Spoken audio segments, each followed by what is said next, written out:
Monday, July, thank you, July 4th, July 24th. 20, yes, thank you. We are not working on the We're fourth. going back. Monday, July 24th, Town Council Workshop to order. Roll call shows Councilors Demerit, Marks, Laroy, Kenny, and myself. Council Wingard are here. Council Berthas will be joining us shortly. We only have two items on our agenda. The first is our workshop, second is the town manager's report. So we have set out a pretty expansive vision for this workshop. So what I did in planning for tonight was set out sort of 4 goals. Thought I'd share that with the council. We can modify them if we choose to. I'll explain why I put them in that order. We can modify the order if we want to. And then we'll try to get through as much of that work as possible. I think some of it is pretty direct, but there may be items that take a little bit longer. So I thought tonight, if we begin with the idea of talking about service promise and message pillars, Dan's language, message pillars, that is sort of the umbrella, I think, under which council can frame the rest of its work. So even though that was added relatively recently to our agenda, I think in a way that to me, it makes sense to begin with that piece. So we'll talk about that, then have a discussion about council priorities and work plan, given that we have now a vision as to what we're sort of, or a framework in which we are working. Then we can talk more specifically about community engagement and community engagement events. And we'll conclude with a discussion about how we're going to address the town council manual revision process. So those were my 4 things: service promise, council priorities and work plan, community engagement events, and manual revision. If I have missed anything, please let me know. Is there any sort of agenda? What are you looking The at? only agenda we have is roll call, workshop on planning and town manager report. Yeah. All right. So the agenda on paper looks really brief, which is why I wanted to sort of frame out what we're doing. I don't think I'm objecting. I just have a question. Yeah. I was sort of going back and forth in my own mind about whether the service promise discussion and then the council work plan goals or the other way around made sense. So I guess I'm just curious what everybody else thinks about that. I could see it either way. I get it that the service promise is the overarching statement we'd have about how we want to be as a council, this year. But I also wonder if I keep worrying I'm going to miss something important if we haven't looked at those goals first. So I don't know. I could go either way. I just was curious what people thought about that. Yeah, I'm flexible. I say we go with your way if we're all flexible.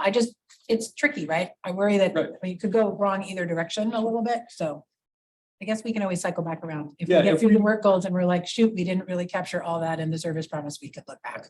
Right. And I really took to heart like some of the discussion we had a couple of weeks ago when we were saying our goal as a council is really to articulate a vision for the community, for how the community services and stuff are addressed. So that's I really that put it higher on my list, right? I'm kind of like a nuts and bolts person, but to me it was a compelling argument. So we start, and then if we miss it, we'll come back to it. Sounds good. All right, so we asked a couple weeks ago, the ask was for people to draft service promise slogans or sayings or taglines, and then also to share message pillars. So I think in my mind, the service promise is the thing that we are envisioning as our message to the community. And then the message pillars sort of support that service promise. So it seems like starting with the service promise is good. I shared a document a couple of weeks ago to everyone. It's called Service Promise and Message Pillars Brainstorm. I haven't changed that document. I haven't received any more input on it. So I haven't changed it since I shared it with everyone. And I received 6 potential bullet points. Or maybe I received 5 and I added 1 or something like that. But we have 6 potential bullet points. I have not edited them. I haven't put them in any particular order. I think there's some sort of definite overlap in terms of culture and community and things like that. So maybe we can wordsmith or craft out of those 6 points an idea of what we want our service promise to be. Or maybe I'll put Dan on the spot. I'll ask Dan to define for us what you think, just the term service promises. Yeah. Do folks who are here have these? Yeah, okay, awesome. That was my only question. Thank you. Great. So I think of a service promise as an overarching commitment to that lends itself to both communications and lends itself to communications, experiences, and helps set a target for like administrative decisions, and it's a lens that you can look at decision making through. So, for instance, an example I call out from a local business that a lot of us are familiar with is Bangor Savings Bank. You know, you matter more. So, is it a logo? Is it a service promise? I read it as a service promise as a customer that, you know, I matter more to this institution, and it is something that, you know, you can experience when you go into a branch, or, you know, talk to a loan officer, or you could see it in their communications and just how they you know, they invest in the community and things like that, and they continue to tie it back again and again to this service promise, and it lends itself to a virtuous cycle of, you signal your intentionality, you know, what you want to be in terms of what I really like about service promises is that it's open-ended enough so that it's not, you know, we're not committing to you know, instead of you deserve a 5.875% interest rate, it's, you know, it can't be that specific. It's got to leave room for interpretation. It's got to leave room for administrative to function and operate, but within the premise of, you know, we're trying to send the signal that you matter more to our customers, to our community. And, you know, it can be applied to customers, it can be applied to community the community at large. It can be applied to employees, you know, as someone who works at Bangor Savings Bank. And that's not to pick one private company out over another. That's just one that I'm familiar with, and I think that really captures how I think about what a service promise could be. So that's what I think about in terms of the council setting a service promise for the community. I think of it as terms of, you know, what we want members of our community to experience when they work with us, when they work with the town, when they work together in Orono, and strive for that. And again, the virtuous cycle it creates is you set this, you signal some intentionality, you make decisions within that framework, and you you make decisions, administrative decisions, and when you come to forks in the road, is this, you know, it's a test you can use. Is this a you matter more decision, or is this kind of a, you know, we could care less about you as a customer decision? And it also lends itself to identifying initiatives that you can. Orono does a lot of amazing things, just like I'm sure Bangor Savings Bank does a lot of amazing things. The service promise gives you an opportunity to decide what you're going to highlight and what you're going to prioritize in your communications, and the types of initiatives you're going to prioritize, because you cannot communicate about everything with everyone constantly. So there's that piece of it. And what I like about it is it gives you opportunities to decide what those messages are going to be, what those initiatives are going to be, and it circles back around to the point where it builds on itself and creates positive momentum, virtuous cycle, and eventually it becomes something where it may not even be, you know, the thing about the brand exists in the minds of your customers, right? You don't get to decide for anybody what your brand is, and but this gives you a chance to intentionally create an impression and deliver on it. So, Thanks. I really, that idea of intentionality really resonates. something we have not ever done is. I think we always felt like it would just sort of organically create itself. And what I've learned is that in the absence of an intentional message, right, there can be lots of misunderstandings. Right? So it's a great way for us. So we have 6 suggestions. We could come up with something new. We could build off any of those. Of the 6 here, and I think the one that was catchiest, I guess, is Your Voice Matters. And it's one that I think is easy to put a lot of these more concrete message pillars under. I think in whatever way we can ensure that we really are doing good on a promise that everybody in town's voice matters. That doesn't mean, you know, we're doing everything that everybody asks us to do, but it's means that we're engaging in the concrete kind of things that, you know, we'll be getting to later in this discussion around sort of what are we doing to engage the public, whether it's the canvassing, the potlucks, it's whatever other ways we can be making very clear that people's voices matter so that we are acting on the best information as possible about what our constituents who have elected us into this position want from us. So that we really are doing good on the promise of being their voice as representative government. So I don't know, that one strikes me as both the sort of immediately catchiest, most aesthetically pleasing, and also just the simplest, instead of trying to delve into the nuance of innovation, accountability, creativity, and belonging. I love all those things.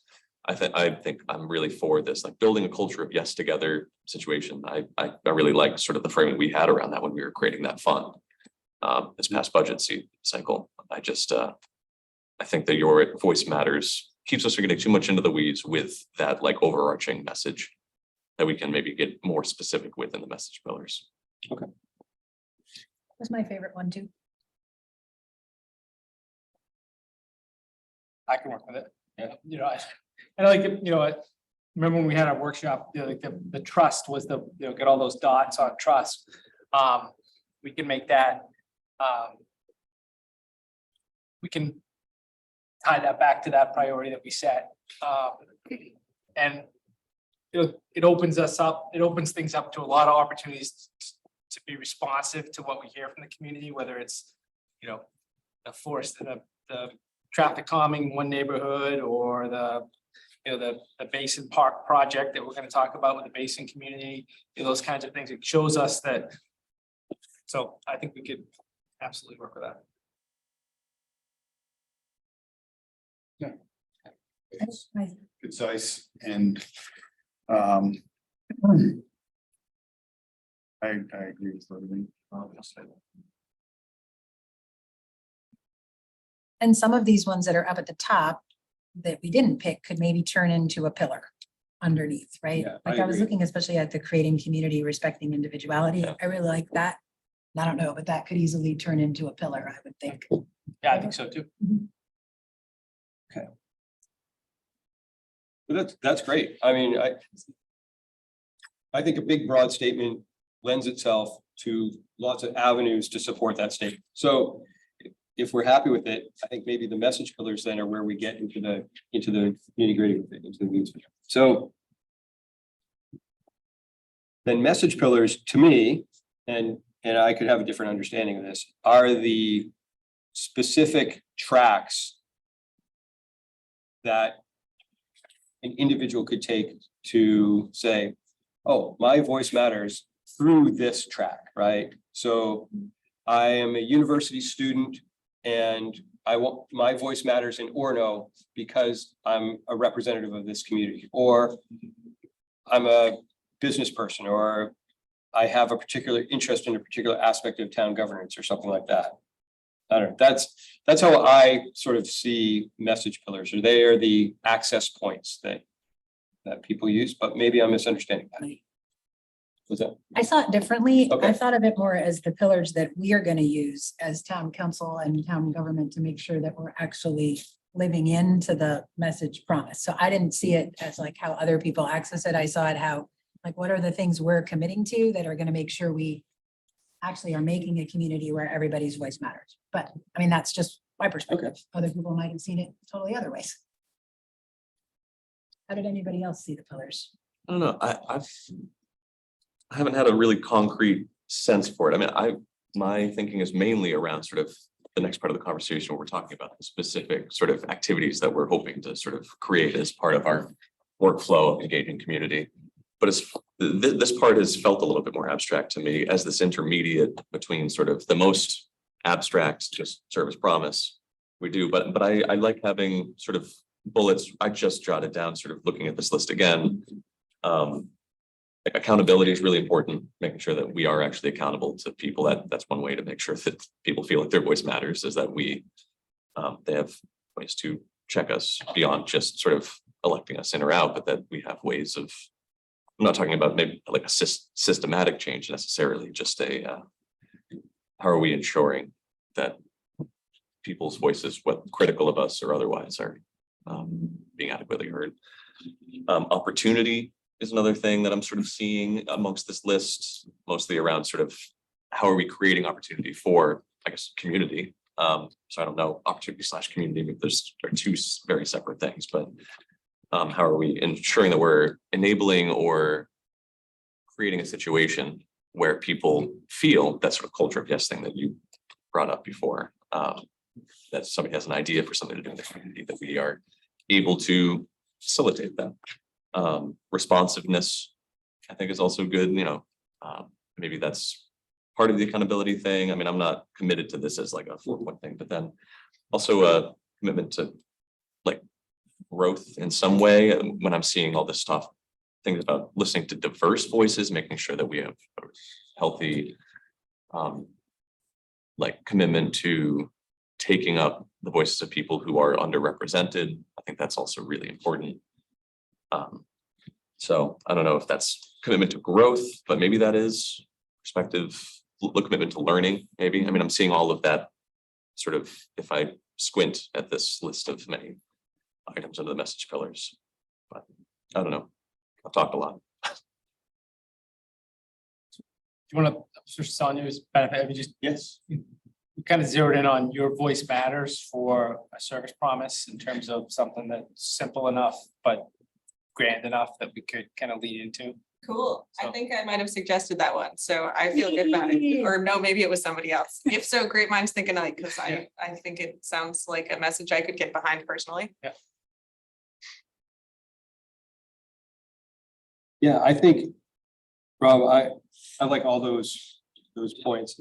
For me, the one word, like when we did the word cloud, the one thing that jumped out at me was the word community. So all the ways that we can make a community where everybody feels like your voice matters, like an inclusive community. And also the other side of that, right, is that we don't want to be so sort of singular in our vision of what a community means. Yeah. So we wanted to encourage diversity, encourage individuality, right? We have an individual in our community who often comes to council meetings, often contacts me about council stuff, who is in many ways an iconoclast and embraces that and has a great perspective on things that I often don't see. So I don't want our vision of community to be so tight that we don't allow those diverse voices. I ask clarifying question, are we trying to now figure how we as the council will kind of live up to this, or, so it's not how staff, this has nothing to do with staff, this is just us. Well, Could be we both. set the direction for the Yeah, town, so I it's, if we're coming to every meeting, like your voice matters, and then, you can't get a phone call returned. I would think that just like when council adopts an ordinance, it's staff's responsibility to find a way to administer that ordinance. I think you will create a service message and pillars which create priorities that now are our job to administer and find out how to link with that in a way that is seamless. You are setting a vision. It just, I think if you set the high vision and then we're supposed to come along and piggyback on that and understand that new vision takes time to move down through the ship, but we can do that. But I wouldn't say that this is the place to think about like how we should be taking these messages to the landfill as an example. Like we should, you know what I mean? Yeah. Like let Rob, we set the tone and we'll let Rob figure that out. Okay, yeah, that's what I was gonna say. So we're kind of setting the tone on how we're gonna function with the idea that it trickles down. Yeah, and when you see places that it's not trickling, that's the time that a phone call to my office is always a good thing. Well, I see beyond, I mean, I think all of this is right. I also see this as beyond just us setting stuff for staff as the major sort of actors, of the organization. But also setting our commitments as a council to, and this is where, again, this feels weird, as Sarah was bringing up before, sort of where do you start in this? Because I think having concrete commitments to how we're going to engage people to be doing all these things can help us develop what the more abstract descriptions are of the things that we're committing to that can bubble up to this like larger service promise. But at the same time, if you don't have an abstract sort of larger vision, it's hard to set what those concrete actions are. So I don't know, I'm sort of caught in a chicken egg thing here. Or maybe that's the wrong metaphor, but Would it make sense to take, I think, so this is not my project. I'm just trying to help you. And if I'm not doing that, just tell me, I'll go back to note taking. But accountability, opportunity, or community, building community, responsiveness, inclusivity, those are all captured throughout the document. If you know that that's kind of where you are, would it make sense to now leapfrog to the more concrete ideas and then come back and wordsmith your more conceptual ideas? be amenable to that. Yeah, I think a lot of times the discussion brings out what you're actually ends up articulating, and it's like you spend all this time writing the headline of the press release, but then you don't really know it till you get to the end of it. Oh, that's what it is, and kind of all comes together. That's fine. Sounds fine. Yeah. I mean, maybe that'll help us sort of understand like where you can act as a council, the good things that we can do as a council. All right, so do we want to talk about in general council priorities and work plan, or do we talk more specifically about community engagement, because that is one of the big council priorities? I think I'll just throw it out, but I mean, I think it makes sense to think about things in a couple different buckets, like decisions and directions we'll set as a council, as a decision-making body. Kind of the experiences we'll have and the messages we'll share in terms of how do we articulate, how do we bring this to life for people and make it real. So it's not just it's not just a hashtag that we throw on a social media post, like, hey, we had a council meeting, your voice matters. So I think about those types of things.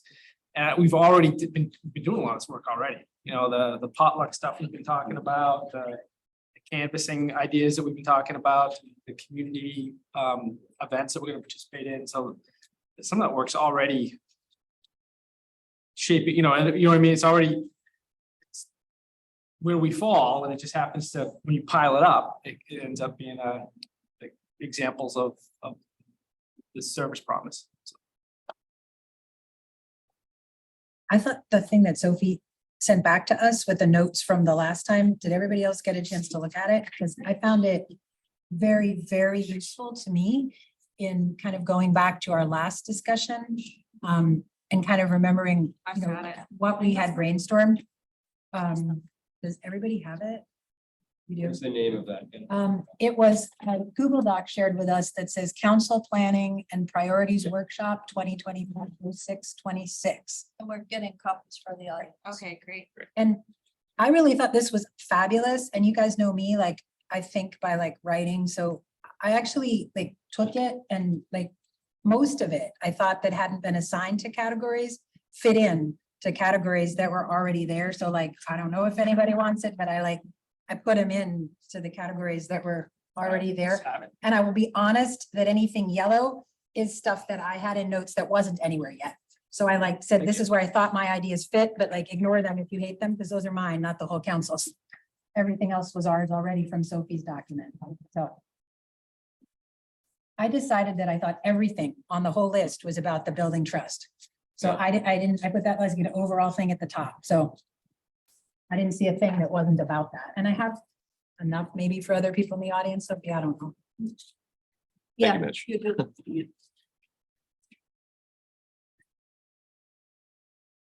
I couldn't find a thing on there that didn't seem like it was about trust.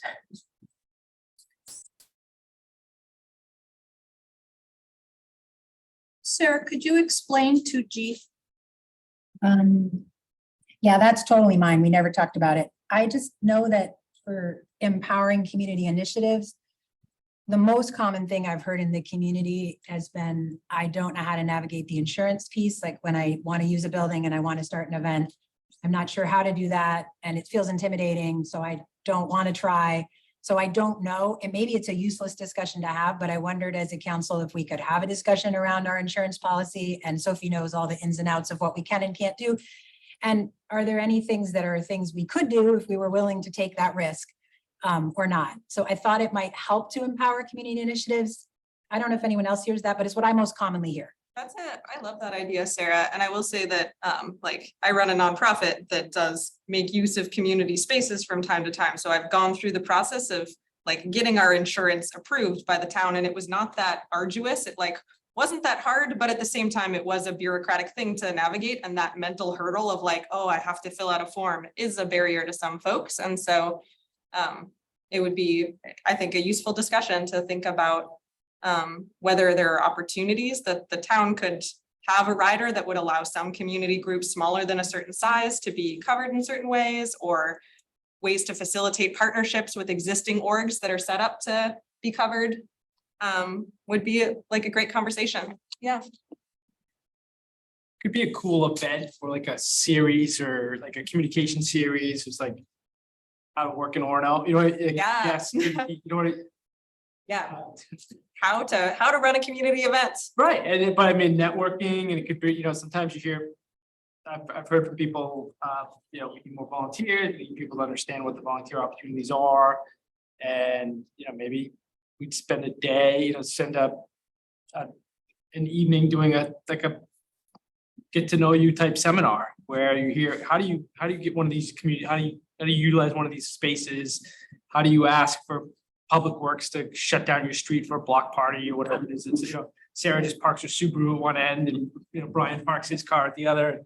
But I mean, how do you, you know, those kinds of things would be cool. And even if people don't show up, you're still demonstrating, you know, you're engaging people, and you end up coming out with a, you know, with a product that you can share with people. Like, you know, we put this how-to together, how to Orono or whatever the, you know, 3-word thing will be.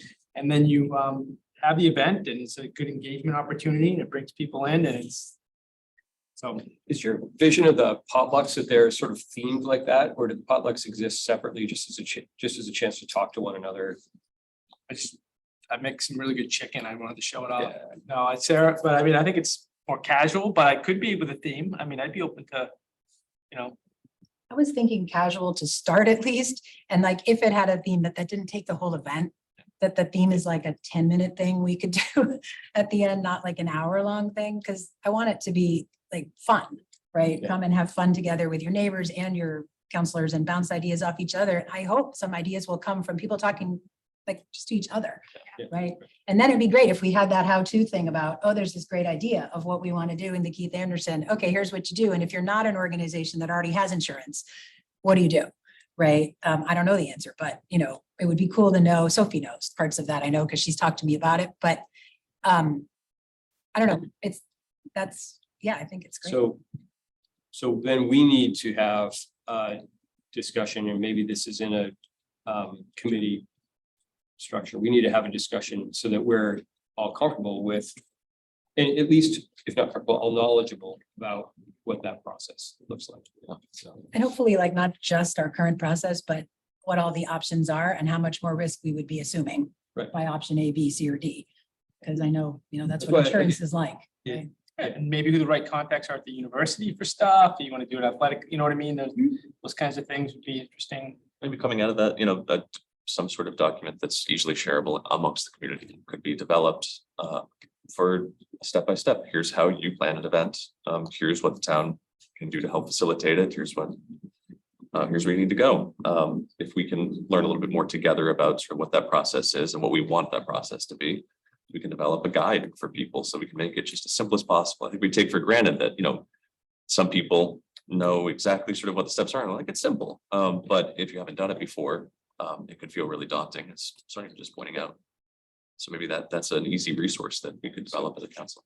so Sophie, are we talking about two things? One, an evaluation of the town's policy regarding what sort of insurance we require and how people demonstrate that they have insurance. And then the second piece of this is the educational piece.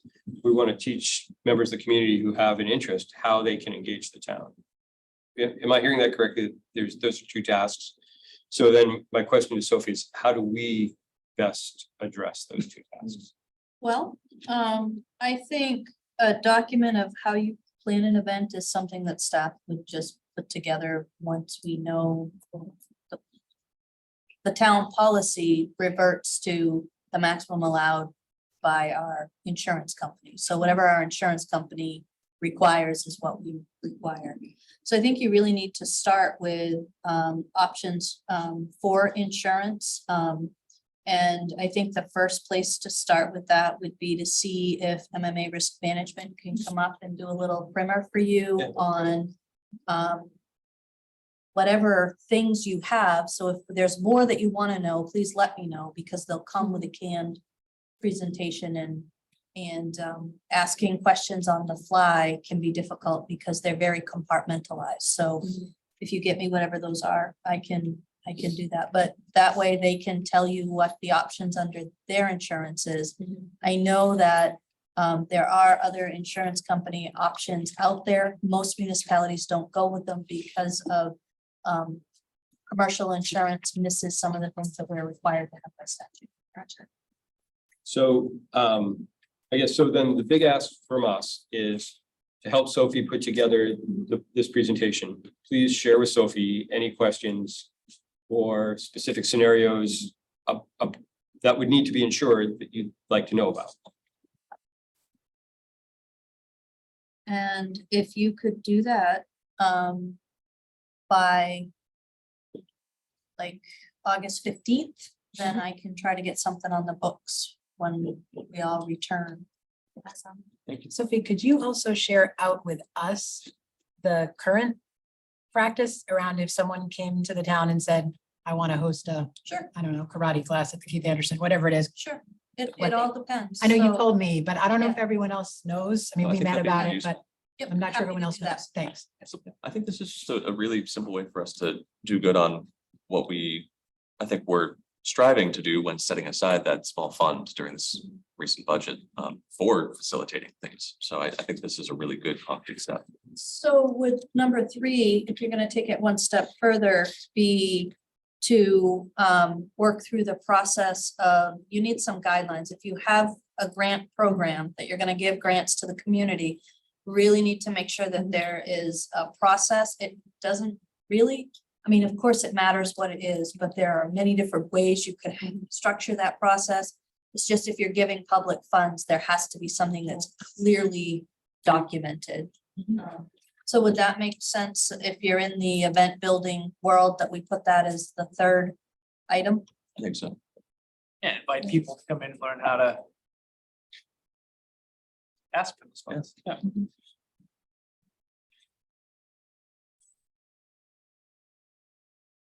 Is that a council job, or are you saying that's a you job, Sophie? Well, I think that, in order for it to be, I think ultimately it turns into a staff job, but I think in order for staff to support that process, we need some vision. Yeah. So I would envision that we would kind of do a cursory look to see if other municipalities have similar programs, what they've used. If municipalities haven't, are there nonprofits? Try to get a sense of kind of, is this a, and then from you find out, is this a rolling thing? Are we gonna require all applications at a certain time? Are there things that we would give? Are you gonna do it? Are you gonna decide? Are you gonna panel a community group to decide? Are there gonna be points awarded? Are there gonna be priorities for the coming year that you would give more? You know, there are all sorts of questions that are not staff questions, but Yeah. if you give us the big answer, we can write it for you to then tweak. And is there a chance that one of these things that might come forward could be incorporated into the rec program and I think the way we voted on it was that they were council grants for 1 year, mini grants to start something. And then after that year, either it has to become self-funding or it has to make a good case to council why it should become part of the rec Yeah. program, is what I remember. Or it voting. needs to just be, Or it you needs know, to a be a one-time short-term thing. project. Right. Yeah. So I think when we think about the rec program, Leo, there are two ways that things become part of the rec program. The first way is if we can manage it within our current resources that we've been given, then staff can create things or work with citizens to build things.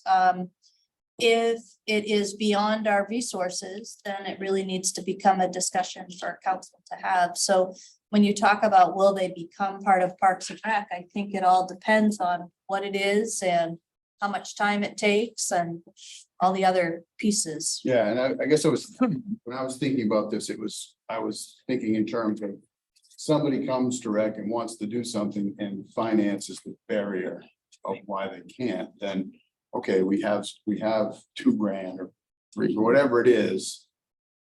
I guess when that's the barrier for rec, this could be used to overcome that barrier, and then it's just done by that.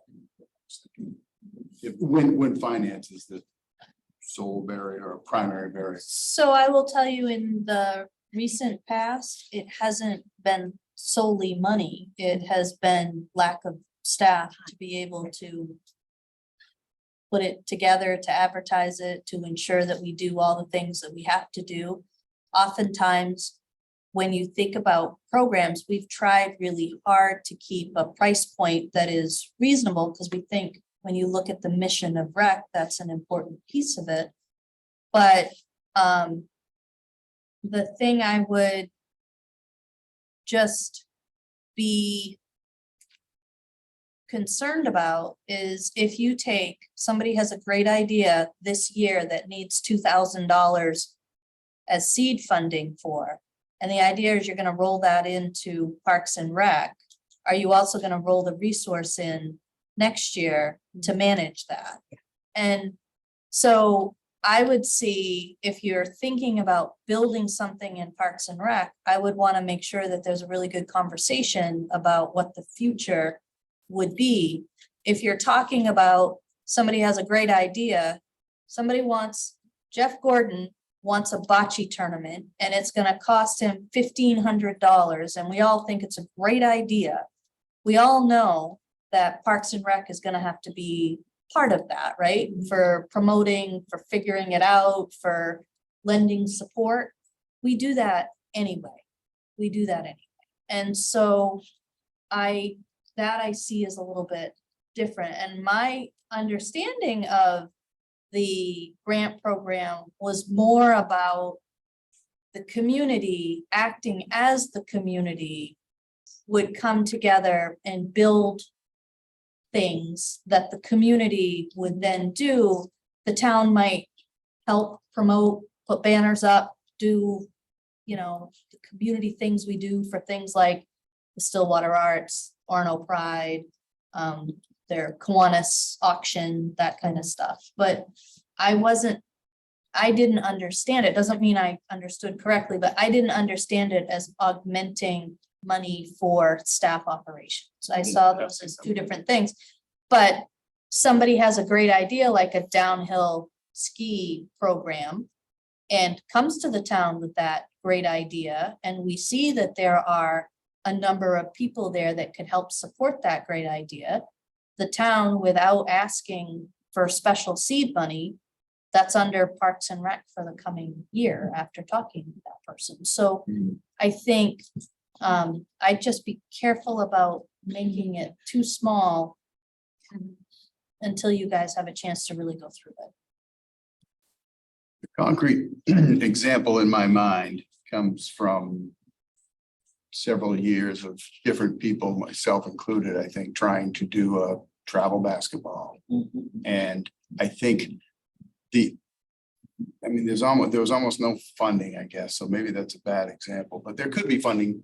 Or also, actually, you need insurance, and if it's through rec, I think you could hook into the rec insurance or something. So that is one of the biggest fallacies that we have. And it's one of the things we ran into when I first got here. Everybody was hooking into rec, doing their own thing under the umbrella of rec. And everybody thought they had town insurance, and nobody did. And so if something had happened and they had come back because of the way we promoted it, town probably would have been on the hook for it, but we wouldn't have had any insurance coverage. It is, if you talk about things like travel basketball, from a Parks and Rec standpoint, with the number of kids that we have in this community, that would be a whole different conversation, because I would think that the primary thing that our mission should be to provide solid recreation programs that everybody can access, and not undermine them with travel programs that only a small group of people can access. So could we maybe shelve that specific Yeah. discussion? I'm just wondering, is that okay with you, Leo? Yes. Okay. So having the discussion to set the vision parameters and process for doing these funds is Yeah, is that's definitely really a important. priority. Yeah. Okay. Should be part of this, and Leo can ask all those questions then. Does that sound good, Leo? I think Yeah. we should have a big. So meeting that's about something it. that Yeah. we have to do. Yeah, as a council, we Yeah. need to do that. So it's not a work plan that I'm just worried about the time for just. Staff research to options, coming back to you to brainstorm priorities and look at the options for that program. For the grant program, and I think Yeah. all of us can do that too. Those of us on council who want to do that, and you have a commitment to that, like, you know, I wanna we can all, I would love staff to do it also, but I think some of us may have models too that we've seen, so.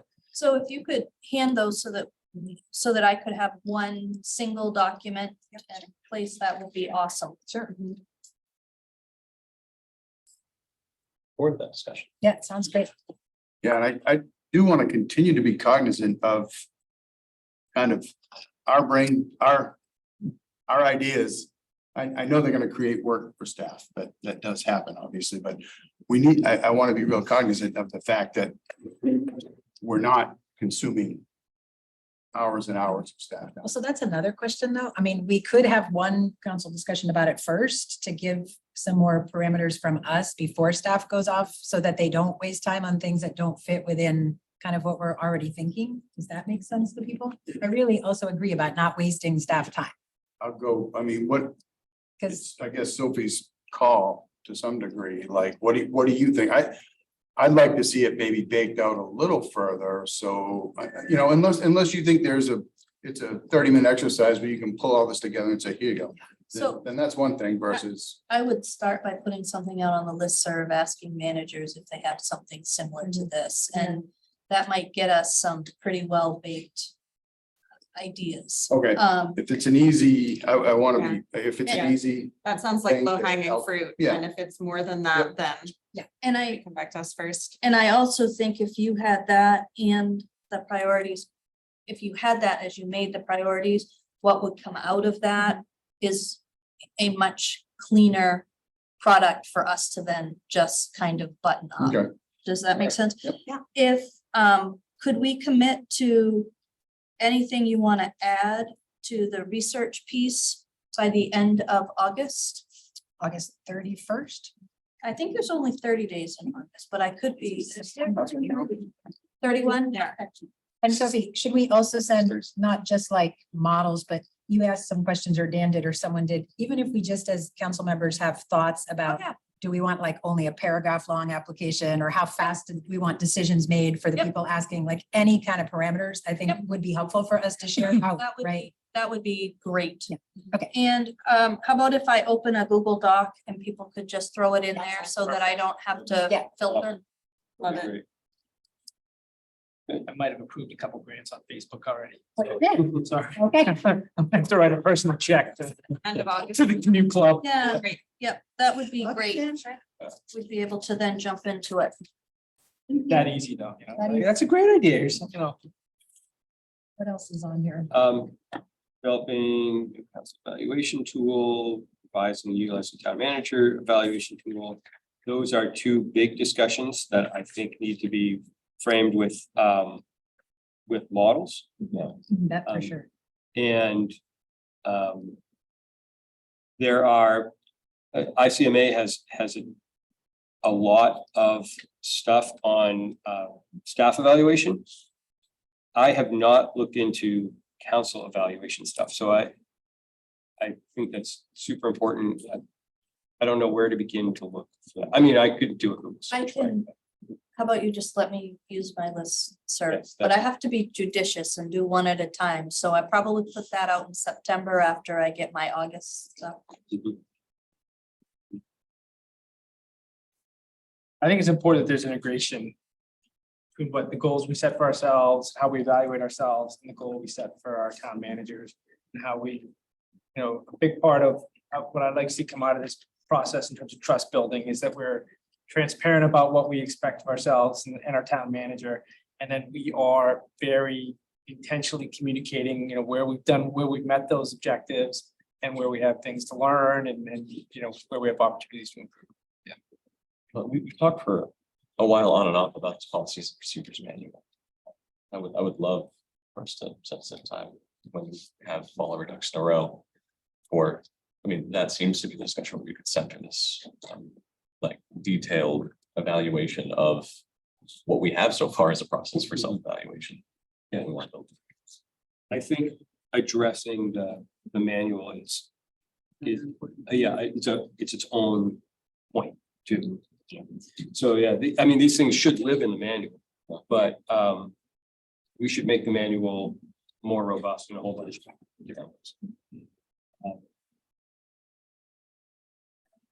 Make budget documents process more simple. I think that's an ongoing process, I think. That's has I think- had a lot of progress on it already. Yeah, I know Yeah. Sophie already had it, and Leo, I added efficient for you, because I know we're working on that.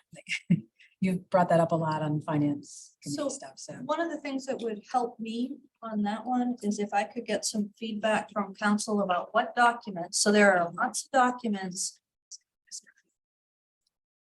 There are lots of documents that we have developed over time because counselors wanted them.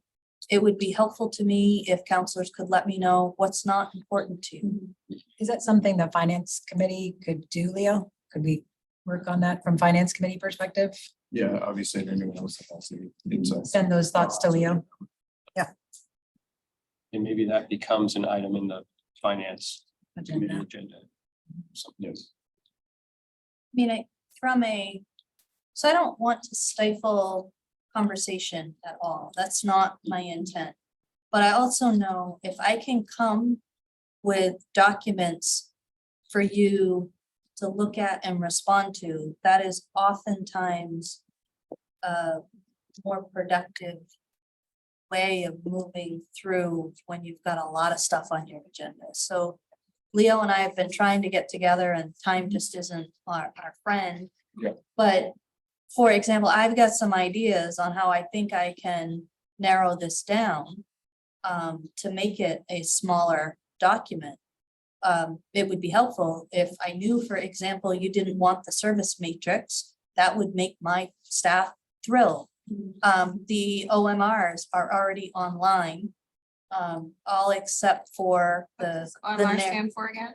objectives, methods and Oh, resources. those, yep. Yep, they are, with the exception of community development because Mitch integrated his. And I can't just pull it apart and he was on vacation, so I'm gonna have to take his wonderfully integrated document and rip it back apart. But those are online, so maybe it's about linking people to that.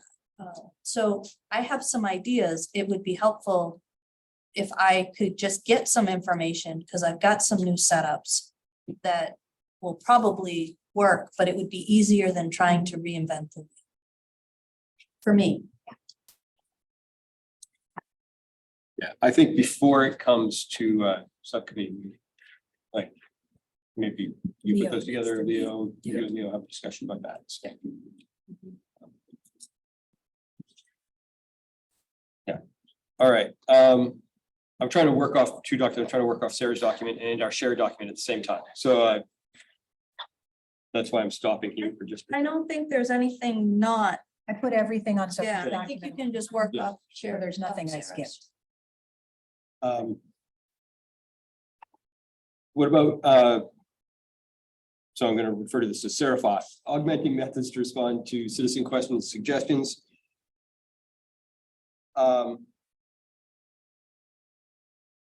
Are there areas, is this already being addressed through our new communications staff persons? Or is, Some of it is being addressed through some things that we're trying to do in my office. For example, sending out letters to community members on Forest Ave and Webster neighborhood to report progress.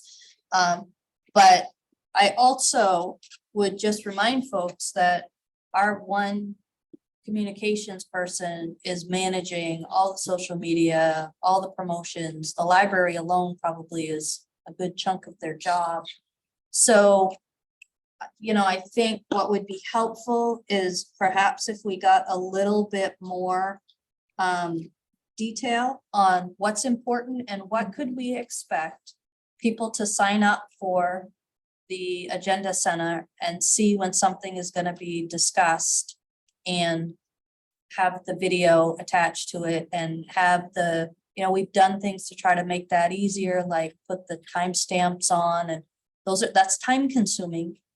We think it's important, but perhaps one of the things we should be doing is culling the things out of our communications that you don't think we need, because I've got limited people and they're, I think we're trying to hit everybody for every thing. And so I'm not sure the scatter approach is working. And, you know, we had a staff member today deal with a community member who was really upset because they chose not to go to a public hearing for the planning board, readily admit that they got the notice, thought it was something else and decided not to go. I don't know, I delivered it to your door. I told you exactly what it was and gave you the link. So I think, you know, that, and Dan and I have been talking about that for long before he got on council, about a scatter approach takes a lot of time, and perhaps we need to look at what is most important for people. Is this something that's sort of like what we just talked about with Leo and the finance committee meeting with you first to come up with maybe some plan that could come back to committee? Is this maybe Dan meeting with you in his role as the chair of the community development committee to come up with some, you know, basic Informal- framework of a plan that could come back to council committee? Is it the same Informal kind of idea? communications Right. Whatever we advisor. call it. I mean, right. Does that make help sense to deal. other people? Dan, Yeah. are you amenable Yeah. to that being part of community Yeah, development I'd charge? be happy to do that. It's a challenge for institutions. You're never gonna make, you know, You're never gonna make everyone happy, not? but I love Sophie's idea of really sort of looking holistically at what's gonna be the most effective given our resources Yeah. and what we wanna do. And things like, you know, everything is a work in progress. So after the conversation that the staff person relayed to me, we decided that the next time the planning board meets, they're gonna make sure that they have their own box that goes up, that we're gonna change a little bit how we lay out documents for planning board meetings. But I think, you know, everything is a work in progress, but you can't chase every comment that comes in that may not, you know what, and Right. just can't do it. Because you'll be doing it all the time and, That, I mean, your voice matters is I think it's a great one. But I think there is that. this time to be heard. Potential Yeah, yeah. downfall, like, well, I said something and don't disagree with me or didn't listen or whatever. So, Yeah. but I mean, it's a great approach. And I do think everyone feels it and believes it. But because one person says something that doesn't, change it, change the direction of the community, basically. Can you just clarify, you said that communications person, I think is what you just said, a good chunk of their job is the library. So a good chunk of their job is promoting what's happening at the library. The library is our most active social media account. The Parks and Rec, they're picking it up. Parks and Rec is doing initial promotion. It has to because it's tied into registration software and other event software. But they are working, before it was probably close to 30 hours a week. I'm sorry, 20 hours a week this library. I think we're gonna pull that back with their transition, but their job is to help promote departmental activity. And so when you think about what's out there, the library and Parks and Rec are the two heaviest users. And I think it's, I'll just. Does anyone else update the social media for Parks and Rec or library, or is that just one Yep, person? so, nope, I don't know who's doing it at the library anymore as an initial look, because that's what he was doing when he was split between the two departments. Megan and Sean do some updating of social media. Belle does some social media, and when it's really, really dry and not entertaining, that's usually me. So we've got it split in many places. Part of the goal of this, of bringing him on full-time, was to have a more sustained approach and to bring in the departments like Public Works and WPCF and others that don't have any presence. Police and fire run their own. And central office, right? So town office is mostly Pete with some Bell, and that's the one that I primarily am on. Parks and Rec if it's late at night or really boring, and town office if other people aren't out.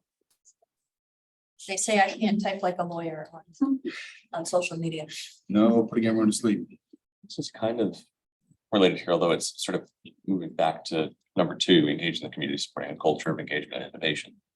But making sure that as we're developing our plans around these potlucks, this coffee with council idea, the canvassing that I've brought up a few times that I really think is a good idea to go talk to specific communities, making sure that as we do this, we always have sort of prepared some list of upcoming things that are happening in various departments that we can be sharing with people in addition to whatever questions we want to be asking people about what they care about, what's going on in their neighborhood, what they think is a priority or should be.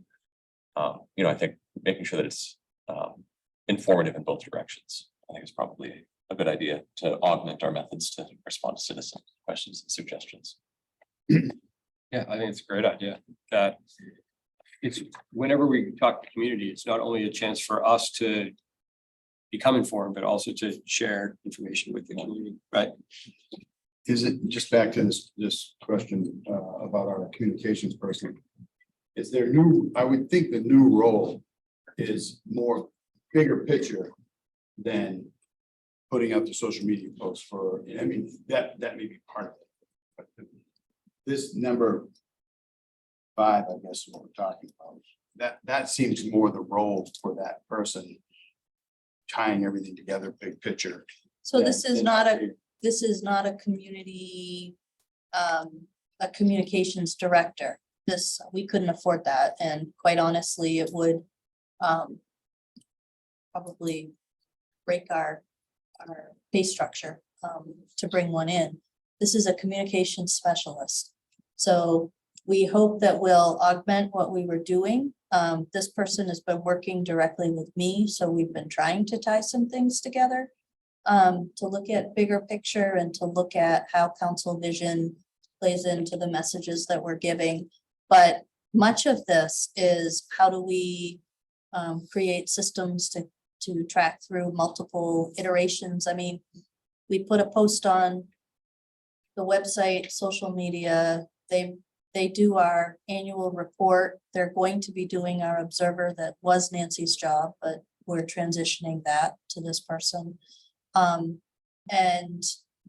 We're trying to track through in a systematic way, everything from the messaging that you see coming out of the website, social media, the observer, the digital sign, the trying to pull everything together. We've spent a ton of time trying to make changes to the website to make it more usable. We still have a lot of activity to do with that, but then, you know, we get a request for things like, can we have a council blog? Well, let's think about how do we do that? And who's gonna write it? And, you know, all of that stuff to be able to try to, yeah, me either. But it is, you know, that's kind of their job, is to help us with structure. The other thing that is most definitely his job is he's got all the training around the requirements for inclusivity. What is it? 504, 508, 510. I don't- ADA compliance. Yep. That's great. Really So, happy that's happening. yeah, well, we've had that. I know, But- but like, it's good to be tracking it and keeping Yeah. abreast. Yeah. So we're, anyway, that's, I think what, from my perspective, would be helpful when you think about number 5 is kind of almost like a matrix from council. Here are things that we can expect people to go back and know. Here are things that we want to augment. Here are things that need to go back out. Not like every single time we have a conversation, but in general, what do you expect?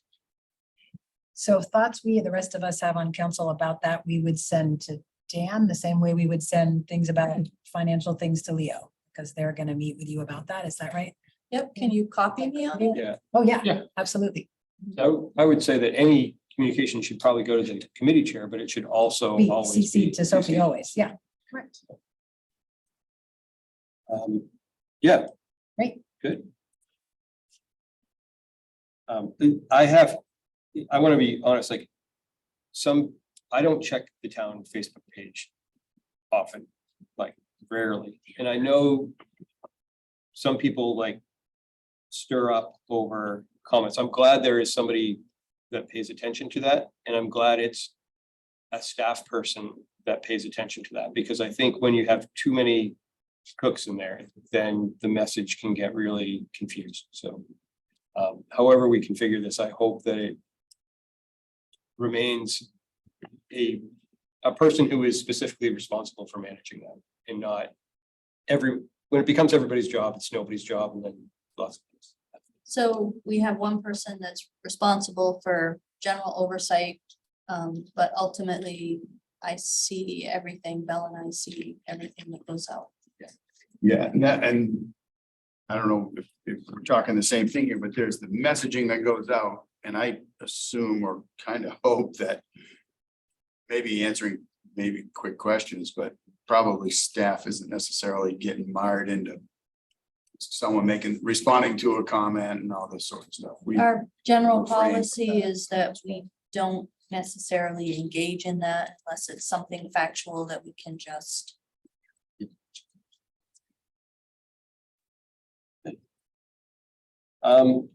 Sarah, do you want to talk about? Oh, yeah, 6 was totally mine. So Yep. that's one that if no one else is interested in, no big deal. I just remember before I started following council and even up till coming on council, the whole council meeting committee structure and what flowed into what was very confusing. And I've had that feedback from a lot of other folks. So I had it on my list for a long time about at least making the structure maybe a little more understandable to the public.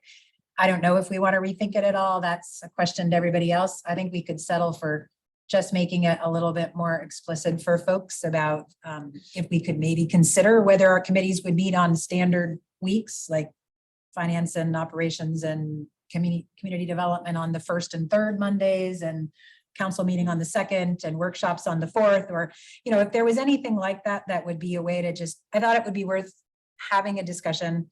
And at the very least, even if we change nothing, maybe one suggestion I had in the policy and procedures manual was to maybe create a tracking document so that at the end of each meeting, if an issue wasn't fully resolved and was getting referred for further discussion, that as Nancy and Sophie type up their wonderful notes that we get anyway, it went on some tracking document that said this issue will next be discussed here.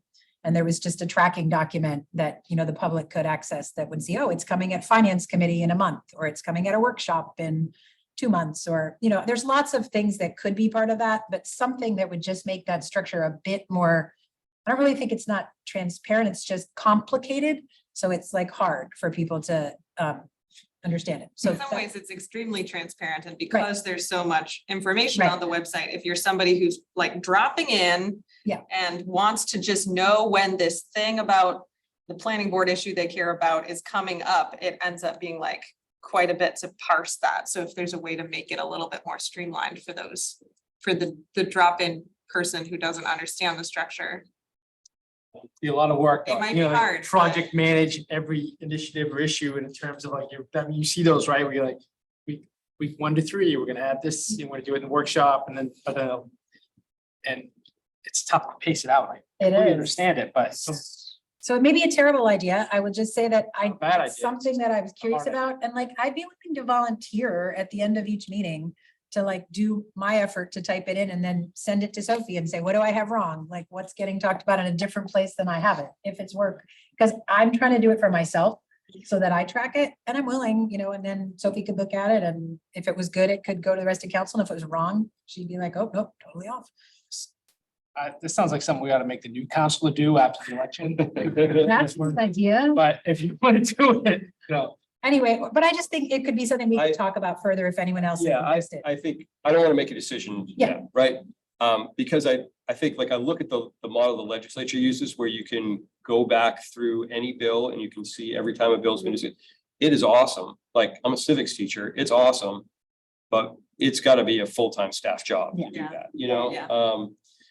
So I don't want to have that expectation out there, because I don't think there's any way in the way we're currently staffed that we could do that. But I do think it's important to make the whole process less opaque, I mean, that you said project manage every action or every, I where that maybe is more doable is project manage every agenda item. Now, That's all I to meant. that end, though, we don't see what's on planning board. So I mean, Yeah, I don't wanna people do ask me planning stuff about planning board, I'm like, I have no idea. And so that's a different kind of, and that's probably as much, maybe people care more about some of the stuff happening there, at least it seems like most of the time they do, than our items that we're talking about. So I think it would be, I mean, if you wanted to commit to that, and we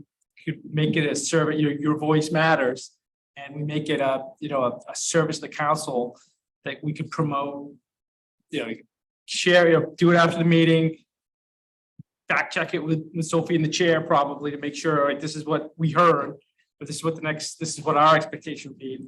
but we often, I think it's a good idea. I'm wondering about setting up an expectation that we just can't deliver on, because there have been things that we've said, yes, we need to talk about this again in our next workshop, or in a upcoming workshop or committee meeting or something.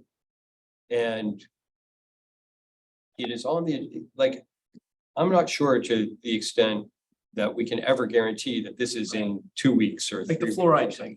Yeah, exactly. Like, I was thinking on that, like, if it was something that didn't have a specific date, can we just put referred to Community Development Committee, date TBA? So they at least know which committee they're watching the agenda for, you that's- know what I mean? Some of them we have a date and others we don't. And my actual original suggestion in the policy and procedures manual was that we just pilot it for ourselves and see if it worked internally before we made it like anything that was like the whole community could look at it, like, you know, because Yeah. we don't have it for ourselves right now. Sophie probably has her version, but the rest of us, I don't. I You started don't- making one. I shared. The recent, tracking Document Right. for the quarter. right. And that was the first time that I had seen one. Maybe we had one all spring that I hadn't ever. One for years. But I didn't see it, is all I'm saying. So I didn't have one. I didn't mean we didn't have one. My assumption was that there probably was something. So I didn't actually think it would be that big an ask to create this, but I don't know. If the ask is to have a list of kind of items in the hopper and things that have been discussed and will come back. I think that that's possible to do. I think one of the things I would need from council is to be very clear in their decision-making when things need to happen. But the second thing I will just say is we've piloted the idea of having a counselor do something for the website. We've done it twice, and it has been an abysmal failure in the past. And people have great intentions and then get caught up with other things, but also somebody else comes along to take that seat and are not interested in doing it. And now you've created an expectation. So if it's important to council that we have kind of my tracking list in a different format, because as you guys have seen that, it's very detailed. Then I think then we can ask Nancy to manage one of those on the agenda, on the website somewhere. I would be much more comfortable with that and trying to get to what council wants. I understand and applaud counselors wanting to volunteer, but I just think when we create a system and have a volunteer oversee it, when that volunteer moves on to something else, we're then stuck with something that we've got to manage. So I'd rather build the capacity to do it now if it's important. I think that's great. And then I'd be like more than happy to sit down with the current planning document. So if you wanted to meet and like a vision of how simple I was actually envisioning, because it was really simple, if that's helpful to you. And then you could bring that back and. Sophie can bring it back, but mean- I could just talk to her if it's helpful to know that, like, I mean, yeah, I think you could take the planning document and make a template, like make a prototype. and very then- simple. And then share that. Great. Without, yeah, taking a ton of staff time, because that document is, I refer to it all the time. It's really detailed. It's a little bit of inside baseball, because if you're not steeped in the language of town council, it's not particularly user friendly. So I really, for me, the thing that really jumps out at me that I think is a great suggestion out of number 6 is coming up with some kind of flow charts that describes how we do our process, right? What comes into what is a workshop? What is the purpose of a workshop? How often are workshops held, right? It's sort of neutral of any content, right? This is a workshop and this is its purpose. Here are the standing committees. Here's the description of each committee. We have all this stuff anyway, but we don't have it as one document that exists as a PDF on the website. And then this is how items begin to appear on agendas, workshop agendas and, or subcommittee agendas and council agendas. And I don't know that document would be difficult to put together at all. And then, it could go into our shared council drive. It could be shared on the website. It becomes a one-pager, that anybody who comes into a meeting can then have, so they can say to themselves, oh, this is a workshop. Okay, this is what a workshop is. In fact, now that I'm thinking about it, maybe that's the backside of every agenda, right? Hey. Like cool, that. Jeff. It's my one good idea tonight. Oh, no. It is a good idea. We like So, it. but something very simple like that is content neutral. All right, anything else on that item? Posting staff and council policies, we've begun to do that, right? That was exactly what Sophie already had, except it didn't say council policies, so I put that in to address, I should have highlighted that to address Rob's thing about we should finish our own policy procedures manual and get it posted. Great. Got it.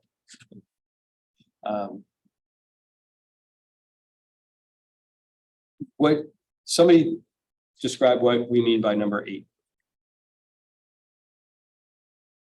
Which is building strategic vision for areas, elements not covered in the comprehensive It plan. could be what we talked about with public safety in terms of where we engage the community in, you know, like a goals assessment, what the vision is for that particular service. And so we build awareness about what it does now, what the opportunities are, what the obstacles are. And then come up with a vision for what we want it to be 5 years from now, 10 years from now, in terms of both the, like the level of service that we'll provide and the goals we want to achieve. So that kind of work.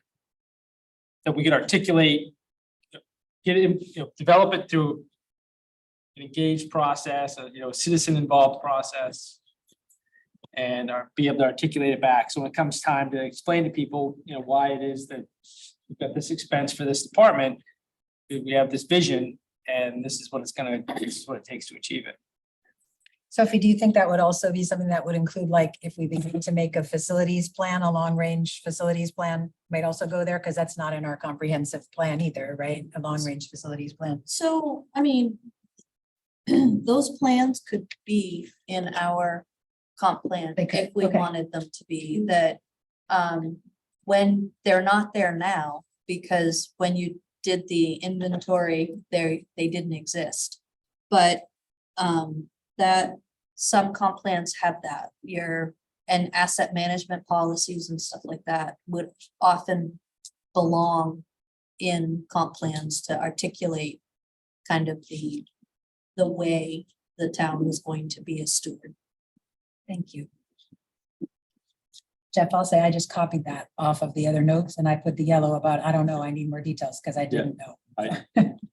I really needed a reminder on that. I think that's good. So maybe as we go into as we talk to the public, we'll certainly be developing this. But maybe as we go into the comp plan process within a year, we start that. Yeah, more like 6 months. Figure it out. Yeah, this to me feels difficult to put a time designation on at the moment, and like it might emerge a little bit from some other conversations and workflows that are happening. But I do really like the idea of being intentional about strategic vision that's not covered by the comp plan. I think it makes a lot of sense. I did have one question that just popped in when you said that. Is it possible that this document we're creating is partly a strategic vision for the next year? It's not a longer range one, but I feel like this becomes the strategic vision for this year. Does that seem? Yeah. Yeah, I agree. Right. I mean, we're really setting new priorities for council. The next item is demonstrating responsible stewardship, completing facilities assessments. That is already in our work plan, right? We're going to continue to do that. In fact, next week we revisit that. Developing 20-year plans. We get those tonight? Is there homework? Hot off the press this afternoon. Sweet. Our upcoming public safety discussion, evaluating future growth and sustainability of municipal budget, right, with this ongoing. And then I think the E is really something that we've articulated to Sophie that we really hope will be in our new budget. So It's already been built. I figured. I just knew it wasn't on your last list, so I made it yellow. Great. Is there anything else we should discuss in terms of council priorities and work plan before we specifically talk about upcoming community engagement? I had one additional possible priority, which I'd love folks' feedback on to see if you are interested in this too. But I think I've spoken with some of you about looking into changing the date of our election from March to a different time, potentially November. which kind of talked about a number of the benefits, but trying to not have it be during a university spring break or falling in that time, and allowing new counselors to have more lead up before the budget season would be a huge benefit. And so curious if other people want to do that. Could that go under engaging the community since it's partly about engaging the community? Yeah, so voting? community feedback on that could be the first step. It's, BH. so you put whatever you want, wherever you want. Yeah.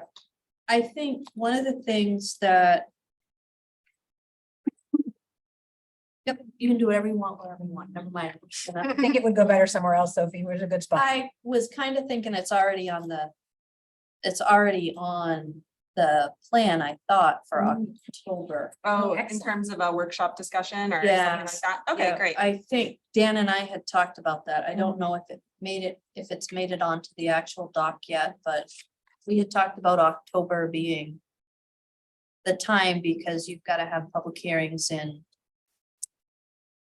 December to be able to do that. So understand It would that be on that's a timeline that gets us to a decision in March. March. So this coming March, everything has to stay the same. Yeah. Charter changes can only happen at your annual municipal election, which our residents have said is March. Yes. We can, with a charter change that to a different date. But that has to be voted on by referendum at current annual municipal election. So you back up. And I want to say we have to have the public hearing and call the referendum by early December. So then you play we want to have enough time to have a conversation, but not so much time that it's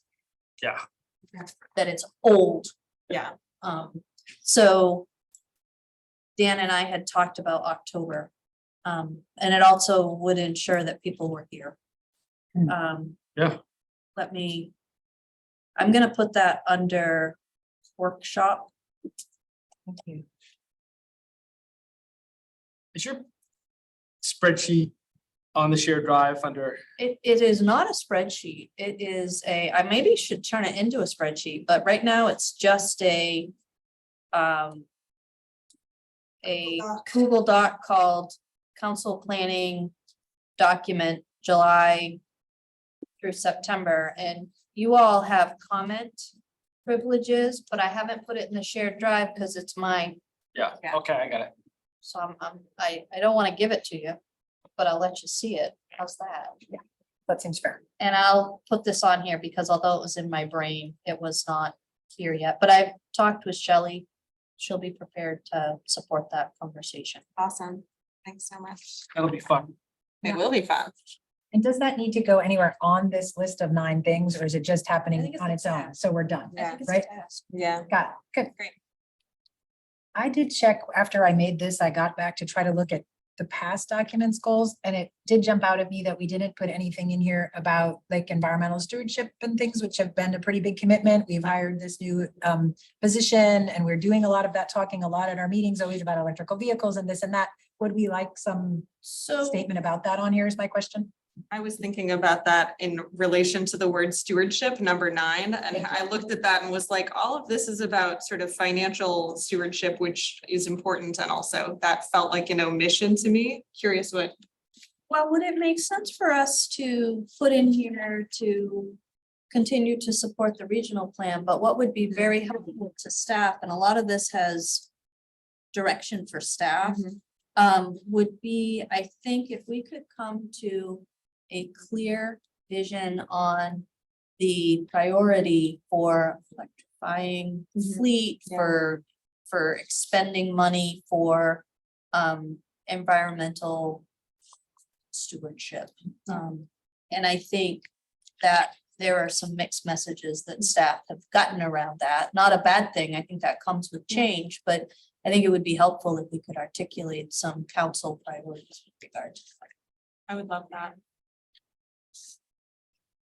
So we need to add that discussion into probably a workshop where we are really talking about an environmental vision for the town. What are our priorities for environmental stewardship? And that does seem big enough. It should be F, I think, on number 9. So it's actually on this list, don't you? Create a vision for environmental stewardship and Or even if it just says continue to support. I don't care if it's a new vision or if we're just re-articulating that we're continuing to support one that exists. I'm fine I either way. would prefer to not just like continue with what we are doing, which is a lot of good stuff, but be able to articulate what is the sort of vision that we hope to lean into and to hold ourselves accountable to that goes beyond what we're already doing. So articulate a vision for environmental. Yeah. stewardship. And hopefully that would help provide clarity to staff where there have been mixed messages where that would be helpful. Yeah, So- I think it's just transition. Yeah. And is that something that the environmental committee would work on then? Because Megan serves on that committee as a liaison, right? She's on it or? No, that's something different. That's the community members working with staff on operation stuff. What we had decided was to move that group into staff support, because what we were seeing were really wanting to engage on details like helping percolate ideas and move things forward kind of operationally, and then helping staff identify things to then bring to council through a regular process. So it turns into more in line with what we were doing with other committees that we have, like Trails Committee, groups that move very important things forward, like operations base. So I think what this would be council. And you might have questions that then go back to that group that we can work, and staff to kind of help frame it out, but I would think one of the things we've gotten caught with in kind of the cycle or circle in is, are we talking about operations? Are we talking about the community? Are we talking, I really think that for right now, it would be helpful to start with operations, like from a perspective of how the town is going to operate. What are the priorities when we buy things, when we think about operations, and then we can go bigger. I think the bigger stuff is going to be easier. I think, Sonia, when we have more of the regional benchmarking and data points in. But I think for right now, are we going to commit to electrifying the fleet? Are we not? Are we gonna?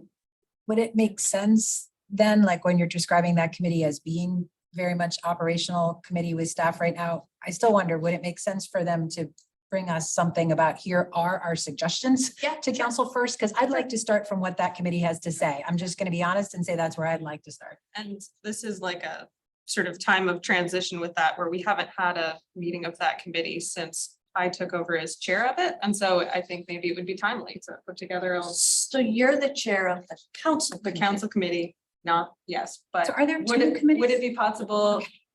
Thank you. Would it be possible for me to come meet with this committee in my role as chair of the town environment committee, such that I can get in the loop on what is happening over here? Absolutely. And Great. And could the You want- council whatever you want environmental to. committee Yeah. also give us their feedback? Because I'd like to hear from both of those. If there's two, I'd like to hear from both. So you're on the other one. Yeah, The other one's all of us? Yes. Since when? well, since the way we do committee structures is that we all come to all the meetings, even though only some of us are subsets of the committees. So it just hasn't met yet. So since I've been here, I that's. think we met one time and it was when the Regional Climate Partnership came and gave Ah, a thank presentation you. to us. Yes. Okay, thank you, Sophie. Thank you. Sonia. I feel informed. The only other thing that jumped out at me anywhere, Jeff, I was wondering about was just maybe I was wondering about some goal about continuing to build our relationship and collaboration, and I don't know what we call it, with the Penobscot Nation, sort of around the history of Chief Orono. And I know there was some discussion around signage, but I feel like there's bigger discussions that could be had around that. And I wonder if that's anything that the rest of council has as a goal, but I'd love to put that on our agenda for the year to have some more discussions about that history and how we partner around that and what we maybe collaboratively could build about that into the future. Thanks, Greg. Yeah. Is that responsible stewardship or is that, That feels like community community engagement number 2, more than responsible stewardship. so is that more like an H? Yeah, I think it may be an H in there. What? I would like, what I don't want us to do is in our eagerness to do good works is to step on relationships that already exist at Yeah. the staff level. Or reinvent the wheel with Yeah. what past councils have Yeah, done. you So know, there's I some mean- homework of looking at old meetings to do probably. Probably some of that, Yeah. but Jeff, could it be something that's marked the way some other things are on here, which say that these are like not just a council thing, they're like direction to staff? Sophie marked those as direction to staff for a couple other things, and I just copied that language off. So I don't know, I just didn't want to drop that discussion is all I was bringing up. yeah, I think, It'd be council and mostly staff perhaps. right, Right. I think there is a role for council to play Yeah. in sort of visioning that. Yeah. But I also think like our town does do work with the nation and we should honor those relationships that exist, right? Should we also be sure that the DEIB committee is included in those discussions, I would hope? Yeah. And it did come up at sort of this topic basically as something for conversation at the most recent DEIB committee meeting. So, and that group committed to like going back and rewatching some old meetings and getting up to speed with like presentations that had been given to council in the past. So So maybe we could. hopefully they'll be equipped to be something of a resource to us on this issue. Back from the Yeah. DIB committee also. Thank you. Okay, well, let's go from the strategic to the very granular and talk about community engagement in terms of the logistics of getting these potlucks off the ground and also other things like council meetings, community conversations we want to have and things like that. Do you want to, I just, Yeah. question, did we want to do that first before we went to the 4 pillars? Or are we leaving the 4 pillars completely this meeting or? Well, I thought we had sort of identified some pillars. We were gonna see if there were. If we had to, I guess we could go back, if there's anything you feel like has not been either tied to those 4 pillars, or if we need a fifth one or. No, I don't think we need. well, we talked about words, but what we could do is take, I mean, and I could volunteer to bring a document back that we take what we complete here, and I could work with Sophie on it in terms of the plan, sort of hash out your voice matters, and then hash out some pillars around that we could look at in a comprehensive way and backed up with examples of the work that we're committing to doing, and in a way that we could all kind of respond to that, save some Much discussion better time. than wordsmithing as a group. Yeah, Yeah, all together. 100%. Just what were the 4 words that Rob said? Because I didn't write, or whoever said them, but you said we had 4, right? This is what I've written down, so. I wrote down accountability, opportunity, responsiveness, building community. That's basically what I had some different ones from the same thing. All right, let's so get, let's I just do, guess- this I can feel we like we take should, like 30 yeah, seconds to word them out and A then little bit. I'll catch them and then we'll come back. So what were those 4? Is that okay, Jeff? I mean. Yeah, I had accountability, opportunity, responsiveness, building community. All right, so 6:34 in the meeting video. I'll go back and watch this. And I wrote down different ones when Rob was talking. So I mean, I'll just throw them out too. I wrote down that you said there was a lot about growth, innovation, change and learning. And that it was important on the belonging side to be talking about both community and respecting individuality, like both Yeah. sides of that. I I like that made a one. note about that. And that's it. I think that's the ones I jotted down. Did anyone else jot anything down? Have others?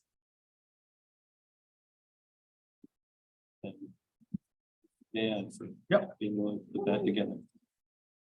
Okay, the next thing on my list was really just trying to get some detail down for potlucks, community conversations and things like that. I'd like to get it started. Yeah. So what do we think is a realistic number. It says, I think it's you say monthly or something, but I wonder if if we're getting a little aggressive and our eyes may be bigger than our bandwidth at times. There's a lot on here. I mean, and I don't know, I guess what's the expectation? Will I'll be there or that somebody, whoever can make Whoever them can be make there? Yeah. I was thinking not till the weather got a little colder. Nobody really wants to be inside, right? So for sure not till, I mean, September maybe, but certainly not before that. Could start in October if we wanted to give ourselves time. I don't know. Sounds like a reasonable time on October. Are we thinking monthly? I was thinking monthly. I mean, if it's just a potluck, as long as at least one of us could commit to being there Yeah. each month, it's fine, right? And then as many of us who can be there, can be there. Yeah. I was thinking. Yeah, we had it last Monday before, we had people in the basin discussion, we talked about doing like a neighborhood potluck block party down at the boat launch on Union Street, right? And then, so that could be a kickoff, that could be a date in August, because it's kind of an outdoor type thing, where councilors would be able to come, and we have to notify it if we're gonna be in the same place at the same time, we don't, right? It's, yes, you do, You do. but especially if y'all decide to go to the same event somewhere that is not about town, then you don't have to notify. You can all show up at OBC at the same time. Trivia night, Taquerita, right? I could get invited to join someone's trivia team. But when you all show up, you shouldn't talk about town business. Yeah. If you're sponsoring a potluck event or hosting something, that is now a community event that has to be noticed. And the whole purpose of it is to talk about something important to the town. We So want it to be noticed so that Yeah. people will show up. it doesn't have to be, here's the meeting and here's the Zoom. I Yeah. mean, Yeah. it can be simple, but we've got to get it out there, put it on the agenda center so people can Mhm. see that you're getting together and everybody has a right to do that. When you decide you want to hold things, places, just keep in mind, they have to be public. So everybody has to be able to be there. They have to be accessible to everybody. So don't hold a public meeting in a building that only has stairs Yeah. or, you know. Yeah. I think the other thing that is a more of a, not as kind of absolute as that is I would stay away from buildings that the public can say, my beliefs wouldn't allow me to be in that Mhm. space. So there. So, Dan, can you and I reach out to the basin people? and Yep. Get a date? Okay. That's August. That'll be, yeah, And in then we August. plan to start the others in September. I think that or would be great. September. I mean, if, You see, I would like to just pick a Sunday so that we're like, they're always gonna be the first Sunday or the second or the third, so that people in the community just begin to know that. Is there a date that's better You for the tell- the So, Keith Anderson building space? so I'm gonna have to go back and look at that, and I don't, that's one of the few things I don't have ready access to. But I can get that and just let you know. My hunch is that most Sunday evenings are probably pretty open. Is there a particular time you're looking at? Early evening, early at 4 even o'clock? 4 to 6, something Yeah, like 4 to that. 6 or 4:30 to 6:30, something like that. Would it be helpful to have like two of us who just did some more like strategic detailed brainstorming about this to bring back to council? I'd be happy to volunteer. Do you want to help? I'm Sonia, or also doesn't good Dan to wanna be on help? that. I don't know, whoever. Yeah. So can Yeah, I me just too. clarify, is there any staff expectation for these? I wasn't thinking, except I don't have a way to get into the building, so if someone has a That's- key, I can, Yeah. I I mean, can get you that. Notice the meetings, I guess. yeah, would when be we come up fine. with a write-up, like Yeah. publicize it on the Um, Orono Observer yeah. and the website and the sign, but So like, when, That I can absolutely do. I just, if you need people there and you expect to have a staff person to help with logistics, I would need to know that because we normally don't have requirements for anybody other than public Yeah. response staff on Sundays. yeah, I think, I wouldn't imagine need for a staff member on site. I might envision some needs for like a big enough trash can and some like tables and chairs, but those are Yeah. things that could get brought in advance during Yep. work hours. So Perfect. we could just plan it. Perfect. Yeah, Yeah, we've got lots of Take people. that one. who are gonna- yeah, there we go. Excellent. Yeah, and in terms of outreach and publicity, I expect there are some rules about things that need to be on town flyers and the way that those would need to be like. Yep. If you just stole our tagline, you'd be pretty good to go. Great. But I can, I'm also happy to create a template for you and to be able to use if you'd like that. We'll circle back around to you. Yeah, about if it's that. I wouldn't do that. I would give it to Pete, our graphic designer. Does anybody else desperately want to do this, or if Sonia and I are volunteering, is that good? Who else wants to do this? I'd be happy to You help. wanna- I'm a little worried about You? You wanna glitter, seal too it? much glitter. Too much glitter? But I'm happy to It be, I'm happy to. Glitter at home. happens. Glitter. I'm happy to help too. I mean, I'd love to, So what if Sonia and I did some brainstorming and then brought that your way? Because it'll end Yeah. up on the community development sure, agenda. I'd love that. Does that make sense? Yeah. It's great. It would also be great if we could do like a Google Doc, much like the invitation for the announcing the summer concert series, so that we would know if there are questions, concerns, issues, who we are, like who the person taking responsibility for that day is, and would have all the dates in one place. I'd also really just like us to make sure that we compare the dates that we're envisioning for the potlucks to our date of observed holidays. Absolutely. Okay. All right. Yep. Thanks. Thank you. Okay, last item, and I don't want to give this short shrift, is manual revision. And Sarah and I had a really good conversation about this the other day, about how the manual needs revision, but revising everything all at once, like taking a scattershot approach to it, is both inefficient and leads to sort of us potentially missing some things or having misunderstandings about issues. So I'm gonna suggest this, and feel free to modify it. It's a suggestion, and is that we address revising the manual in really two stages. In the first stage, we can do relatively quickly, I believe, which is making sure that language in the manual that is not supported by ordinance or that it is contradictory to ordinance gets cleaned up. That is sort of more of a mechanical review. And I think we can do that without too much time. I mean, we'll take some meeting time. So between now and this is on our mid-September meeting agenda, if we could piggyback off the work that Sarah has already done, if people could look at the policy manual and look at those items that may not agree with ordinance as we understand the ordinances, share those comments with Sarah and also with Sophie, so that we are developing a single document that we can all work from. And then we'll bring that back and we'll discuss those changes at our September meeting. I think longer conversation that we need to have is about changes in the standard operating procedure, either of council or in the way that council interacts with other elements in the town, either staff elements or interacts with the community and stuff like that. Those may be longer conversations. I'd like to start that immediately following our September review. So that we don't get behind, we don't delay, but I don't want to try to do everything all at once. So that plan sounds okay. I guess what I would suggest is that between now and our September meeting, we have this living document, which Sarah will curate from the council perspective, but we're also sharing everything with Sophie, so Sophie can help us work through material. Is that clear? Is that acceptable?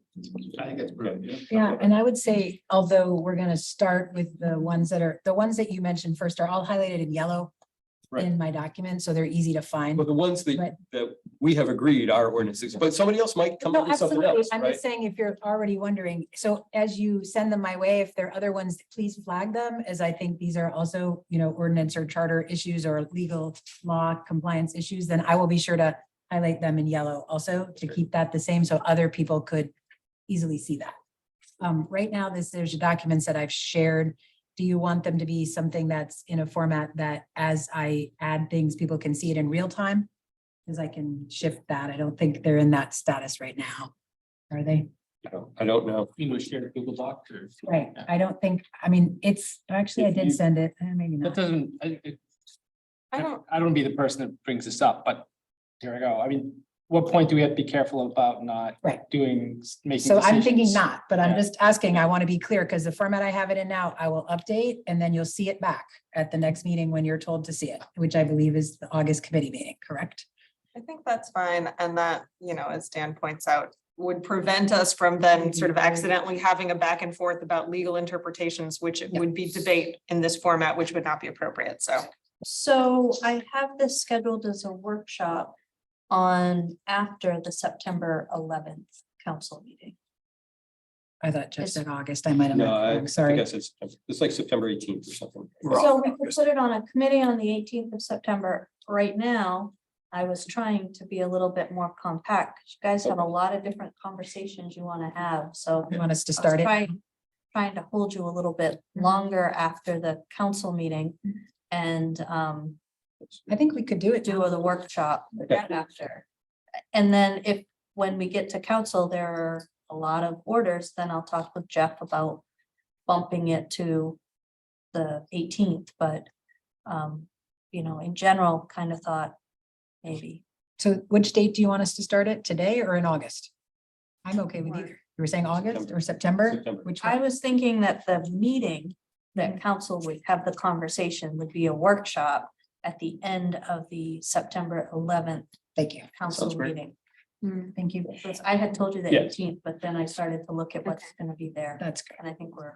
That's fine. And Jeff, also, can I just say that although we're gonna start with what people flag as like ordinance or charter or legal things, people may not want to have to, like, as you're having thoughts, it's okay if you send other Yes. thoughts my way at the same time about, I also would like to see this changed. Yeah. As long as you just, you know, tell me this is not Yeah. ordinance, it's just a thought, that's fine. Because I Right. know people may, sometimes it's hard to read and not think about everything at the same time, so I that's fine. just didn't want to set up the expectation that we were gonna be able to address everything all of that. Absolutely agreed, but I'm happy to get thoughts at any point, is Yeah. all I wanted to clarify. You're a superstar. No, but it's hard to read this stuff, so make it easy for you. You dive in, I love how you dive into stuff. No, it's very. What I agree. Yeah. Sort of adjust. It's okay, I can tell yours already, I'm good. Great. Rob noticed that my comments have numbers also, so if you're helping me to know what you're talking about on a document, like it says SM1, SM4 for my comments, if you cite not just a page, but also a comment number, that is helpful, because as the document changes, page numbers are, as Sophie knows, will shift and move. So if you're able to also give me the comment number, if you're commenting on something I've flagged, please do. Yeah. Thank you. And Sarah is really just report, like, I'm just Just- literally reporting out this what is comes not in. this is not a working document in the sense that we are creating a new document or working on it. No back and forth, Okay. just be reporting. Okay. Great. We Okay. get any public comment during workshops? I was just gonna say that, Okay. we have an opportunity, formal opportunity for public comment at the end, but what we normally do during our workshops is open it up if anybody either in-house or online would like to comment on items as we discuss them. So before we move on to the town manager's report, we should have an opportunity for public comment. So if there is anybody online, we entertain that. Anybody in the would like to share? Yeah. I just, not to give you anything more on your plate, I really like the idea of the potlucks, and one thing that I was thinking of when you were brainstorming this is it would be great to have a once a year potluck workshop for starting a business in Orono, because I think it's a boon to our economy, and in any way we can like lower the barrier to activation for businesses here would be really great. And I know we could probably get University of Maine maybe involved in that too, get some of those people here, but yeah, I love that idea. And maybe if we had a potluck at the budget meetings, we can get more people eating. Right. So we have one person online and their hand is not raised. Okay. Excellent. Well, let's move on to our town manager's report then. Gonna go from easiest to more difficult. Council has been invited to participate on Thursday, September 14th in a seminar put on by Jensen Baird. It has a new legislative overview, including property tax stabilization fix, PFAS and sludge, ADUs and affordable housing, FOA and remote meetings, general assistance, sales tax, acquired properties and more, and new state and federal court cases of significance in local governments. I have tried to bring you snippets of these things, but if you'd like to travel to South Portland from 5:30 to 8:30 on September 14th, let me know and I can sign you up. Okay. We've been getting questions about the property tax stabilization fix, and I just want to let you know 2 things. The first is that we are in the process of processing in our software system the tax bills for the way that we'll freeze those tax bills. They might end up just being hand coded at this point because it's only for 1 year. And moving forward, they have decided that they've augmented the senior tax deferral program, which is a state program, and the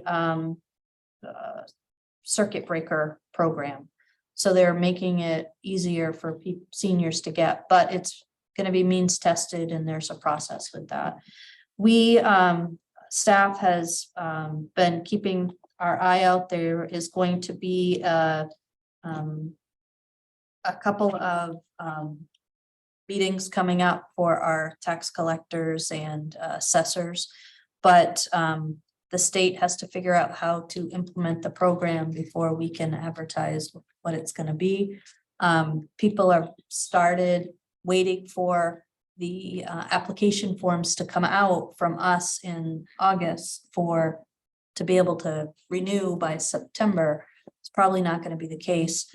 Our plan is to take our 394 eligible recipients. When we know what the answer is, we'll create a letter and send it out to each person explaining what's going to happen next year.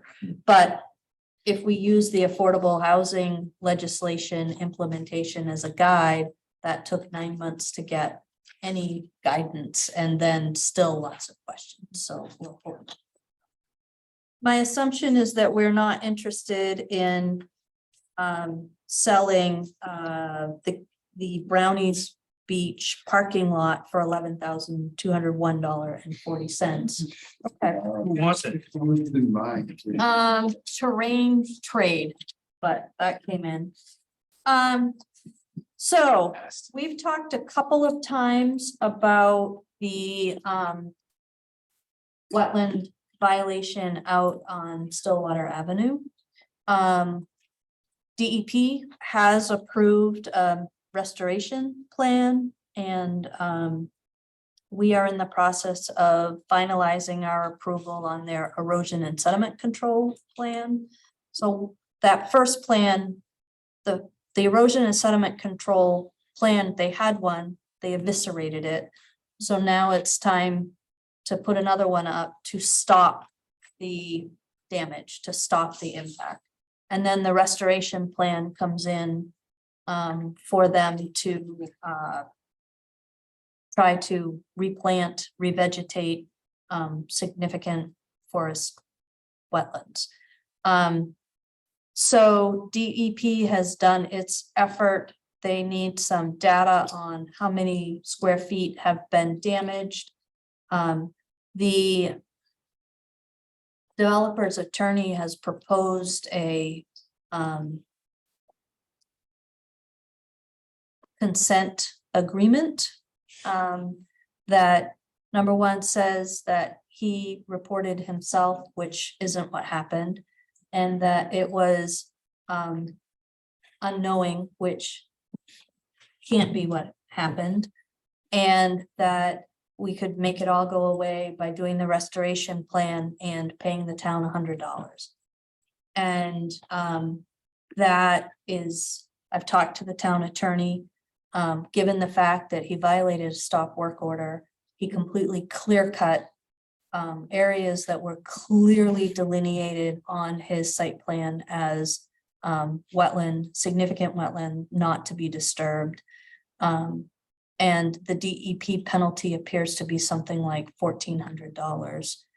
I am really concerned, number one, about entering into a consent agreement because we've already told him what he has to do and he's violated that. So my approach will be to work with the attorney to file a complaint in court. While that goes through the process, attempt to arrive at a reasonable consent decree. And so the difference between the two, a decree is approved by the court. So if somebody violates it, they are now in contempt of court and they've made a judge mad. If it's an agreement and somebody violates it, we go back to court and a judge then gives a decree that then he'll be mad if that gets violated. And I feel very strongly that I don't want the message to go out that you can go to the planning board and get approved for something and then do whatever you want that makes your, let's destroy the wetland so you have more dry area so that you can develop more. And I feel really strongly that we need to send a message of accountability here. So How much we happen to, I mean, is there some, would you tie something to like our legal costs and things like enforcement costs? So they have to pay the legal costs. That's part of the ordinance. So that's a separate bill. And we've been using our local attorney, so it's a more reasonable bill than if we use the Portland folks. I would bow to our attorney who has a lot more experience in putting out a number. Usually when you go through a court process, a town says we want everything, we want everything but the kitchen sink. And then the judge looks at it and makes a decision. This was compounded by violating a stop work order, and he violated it by putting a big, huge piece of equipment in the middle of the damaged wetland to dig a bigger hole. So It's a metaphor right there for you. yeah. Yep. Yeah. So my plan would be, normally we try to work with people who violate land use ordinances. Because, sometimes people come from other places and don't know that you needed a permit to put the deck on, or don't know that you can't park your whatever on your lawn. I mean, we want to work with folks, but you go to the planning board and you say, this is what I'm gonna do, and you do exactly the opposite. That's a problem. That's a problem. So, working closely with the attorney, will rely on his guidance. I will say that there is another community in our region that is having the exact same issue with this developer. So. Yeah. So that is kind of, want to make sure I'm not moving too far afield, but You have my support to take them to court. my hope is that we'll get an agreement, but Yeah. it's probably not going to be $100. Would be the hope. At the same time, don't want to put anybody out of business. Yeah. So there's that. The other thing is, we had our retail marijuana establishment out on Stillwater needs to renew their retail license. They came in today. And we don't have a regular council meeting until September 11th. So they need to renew before September 9th. So I asked about the 28th, thinking we might just put a one item on the 28th. That's actually too late because they have to have their stuff into the state. In order to reapply for the state license, they have to have local approval. So I opened the ordinance and we have some ambiguity in the ordinance, and I called the town attorney and had him pull it up and we went through it together. We believe the ordinance can be read and made argument for one of two positions. One being that it, once you have the initial application that's had the public hearing, you don't need another public hearing. The other being, like our other licenses, that you need a public hearing. It is not clear. He said he clearly could make an argument that it doesn't need a public hearing. If we move forward with that, I can put that on the July 31st special council meeting as an order without a public hearing. I talked to him about that, told him I didn't have a chance to chat with council and I didn't know if council would accept that position. However, we try really hard to keep people licensed and moving forward. So my recommendation would be that we move forward, do that, but also circle back in October to try to change that licensing ordinance to be clear one way or the other. That's a council choice. But it very clearly in the section above calls out repeated public hearings for vitulers. You pop down into this one and it very clearly calls out an initial application and a public hearing. And when you get to renewal, it doesn't say anything.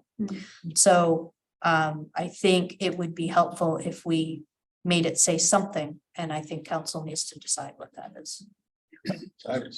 Yeah, I support you trying to accommodate a business person who needs to get stuff done. It's maybe not the best planning on their part, but I still think it's in our best interest to be responsive.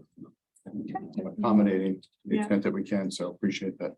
Yeah, We've and done the I'm, work to figure that out for yeah, Does this business have, I'm sorry, go ahead. I don't want it's all good. I was just gonna say, I love the idea too of looking at that ordinance and trying to clarify it. That seems good moving forward. So is this the same set of, does this business, because of what it does, operate in the same rules as like Taco Rita would, or so It's a completely different business license. The other thing, just so you're aware, before I offered that up, I did check to make sure that there weren't any complaints. Yep. We had received one complaint about the business, which was unfounded. It was that people were smoking marijuana outside the business. Police arrived and it was not marijuana. But that's the only call we've gotten. So when you look at why council could agree not to issue that license without any complaints, your hands would have been pretty well tied anyway. That's great. I think it's great. And yeah, I think that's it for right now. Thank you very much. We have one more opportunity for public comment. Oh, okay, not yet. I'm sorry. Notice is gonna go out on social media into the Webster neighborhood that they have 3 huge sinkholes. Well, I think they're huge. Not Webster, I'm sorry, Westwood. Okay. yeah, it's on Facebook already. That is part of the sewer project. It appears as though it did not get compacted fully. So our engineer has already made arrangements to have the original contractor come back, fix it. When Rob gets back from his vacation tomorrow, we can talk about timeline for when paving will actually happen. Probably are gonna want that to settle again to make sure that we've got it fixed. But the plan is for that to happen on Thursday. Weather and other things that are outside of our control permitting. It's passable though, right? Yeah. Thank you. All right, our formal public comment opportunities now. Anyone has public comment or our online?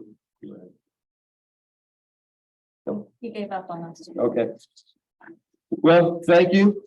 We don't take formal motion to adjourn from council workshops, but for consensus, we will adjourn. Thanks a lot. Everybody, please stop and get your report. Pass them on down. Thanks. Oh, we got more. Here we go. Cool. I think I got one more. Thinking. Very much. Just in case we were losing our muscles when the budget grinder went away. Now we have something to at least Question keep for us a you, little Sue. bit in shape. I had a member of the public asked me about the 3 Water Street property and if that parcel was gonna go up for auction. What's the timeline on that? I just got the deed recorded and now I've just, But I might like to talk to somebody about some things I go around. on Yeah, I'm vacation, have to dive in. so. Yeah, I mean, I think there's all kinds of directions you could go. Thank you. And my plan was to have the bids due like September. This, do that. You know what I mean? Or, I'm sorry, 7. That's great. Thanks for Before. Write this down so I can. Appreciate it. report Yeah, back. so, Okay, so. thank you, Should Chris. be up with next Be week. facilitated as always. And that's within the It's always like. just really good for us to have that Those properties pages together. Yeah. Oh, so helpful. We'll talk more often. Yeah. And I. Walk or anything. It's just fun to catch up with you too. Such great stuff. It's locked, like I probably Oh, get away with getting rid of the I budget did one today. documents now. I will try to put a. So. Yeah, actually would make that do like the last day before Monday, so I've. It's already a paragraph in there. I kind of fleshed it out more. And I quoted the exact thing from the same website.